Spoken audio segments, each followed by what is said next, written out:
విజయవాడ కేంద్రంగా మరోసారి kidney racket ముఠా మోసాలు వెలుగు చూశాయి. గుంటూరు ఎస్పీ కార్యాలయంలో ఓ బాధితుడు పోలీసులకు ఫిర్యాదు చేశాడు.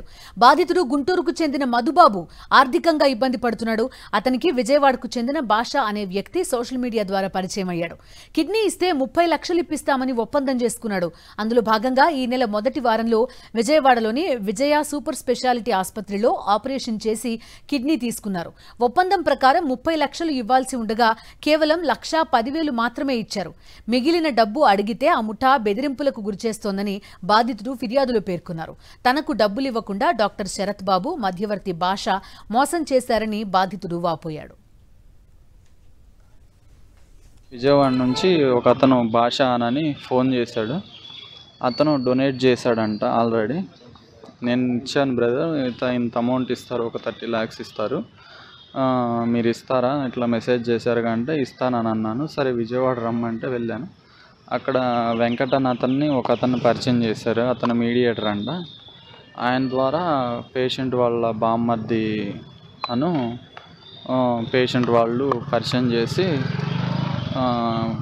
బ్లడ్ టెస్ట్లు అన్ని టెస్టులు చేయించి క్రాస్ మ్యాచింగ్ ఇంకా దానికి సంబంధించిన టెస్టులు అన్నీ చేయించి అన్ని క్రాస్ మ్యాచింగ్ ఓకే అయిన తర్వాత ఈ కిడ్నీ డొనేట్ చేయాలంటే ఫ్యామిలీ ఫ్రెండ్ అయినా ఉండాలి, లేకపోతే ఫ్యామిలీ బ్లడ్ రిలేషన్ అయినా ఉండాలంట.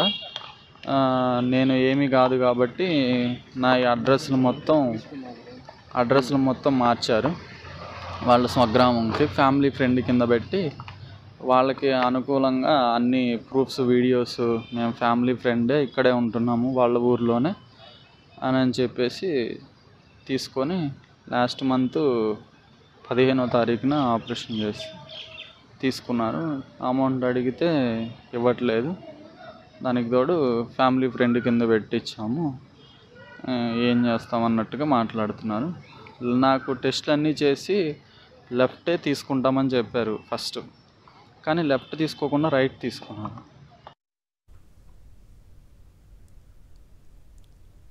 పూర్తి డీటెయిల్స్ అందిస్తారు మా కరెస్పాండెంట్ అశోక్. అశోక్, చెప్పండి, దారుణమైన ఘటన ప్రస్తుతం మనం చూస్తున్నాం. ఏ రకంగా మోసం చేయొచ్చో ఈ ఘటనతోటి వీళ్ళు మరొకసారి ప్రూవ్ చేశారు. పోలీసులు ఎలాంటి చర్యలు తీసుకుంటున్నారు, ఎవరు ఏంటి అనే అంశాలన్నింటినీ గుర్తించారా? పూర్తిగా దీనిపైన పూర్తి స్థాయిలో దర్యాప్తు చేయాలని ఎస్పీ ఏదైతే సంఘటన జరిగిందో దానికి సంబంధించిన నగరంపాలెం పిఎస్కి అక్కడ సిఐ ఉంటారు, ఖచ్చితంగా మీరు అక్కడికి వెళ్ళి కలవాలి, దీనిపైన పూర్తి స్థాయిలో విచారణ జరుగుతుందని బాధితుడికి చెప్పడం జరిగింది. అయితే బాధితుడు గార్లపాటి మధుబాబు, ఇతను కేవీపీ కాలనీకి చెందిన వ్యక్తి. ఇతను చిన్న వ్యాపారాలు చేశారు. అయితే చిన్న వ్యాపారాలు చేయడంతో పూర్తిగా నష్టపోయాడు. ఆ నష్టాన్ని అంటే అప్పులు చేశాడు. ఆ అప్పులు తీర్చడానికి మళ్ళీ లోన్ యాప్ల ద్వారా అప్పులు తీసుకున్నాడు. అప్పులు తీసుకుని ఆ వడ్డీలు కూడా మరింత భారం అయిపోయాయి. ఖచ్చితంగా ఈ అప్పులు తీర్చాలంటే ఏదో ఒకటి చేయాలన్న ఆలోచనలో ఒక మిత్రుడిని అడిగితే ఖచ్చితంగా కిడ్నీకి సంబంధించి కిడ్నీ అమ్మితే ఎక్కువ డబ్బులు ఇస్తారు కాబట్టి కిడ్నీ అమ్మే అవకాశం ఉంటే ఎక్కువ డబ్బులు వచ్చే అవకాశం ఉంటుంది అని చెప్పడంతో అతను ఫేస్బుక్ ద్వారా ఒక ఫ్రెండ్ని పరిచయం అయ్యాడు, ఒక వ్యక్తిని పరిచయం అయ్యాడు. అతను భాష అని విజయవాడకి సంబంధించిన ఏదైతే భాషకి పరిచయం అయ్యాడు. ఆ భాష ద్వారా మరొక వ్యక్తి వెంకట్ అనే వ్యక్తికి పరిచయం అయ్యారు. అక్కడి నుంచి ఒక కిడ్నీ కావాలి అని చెప్పడంతో పూర్తి స్థాయిలో దానికి సంబంధించి 30 లక్షలు ఇస్తాము, ఖచ్చితంగా లెఫ్ట్ సైడ్కి సంబంధించిన కిడ్నీ కావాలని టెస్టులు మొత్తం నిర్వహించారు. అయితే బంధువులు అయితే కిడ్నీ ఈజీగా ఇవ్వచ్చు, పూర్తి స్థాయిలో బయట వ్యక్తులు అయితే దాని ప్రాసెస్ ఎక్కువగా ఉంటుంది కాబట్టి బంధువులుగా మార్చడం జరిగింది.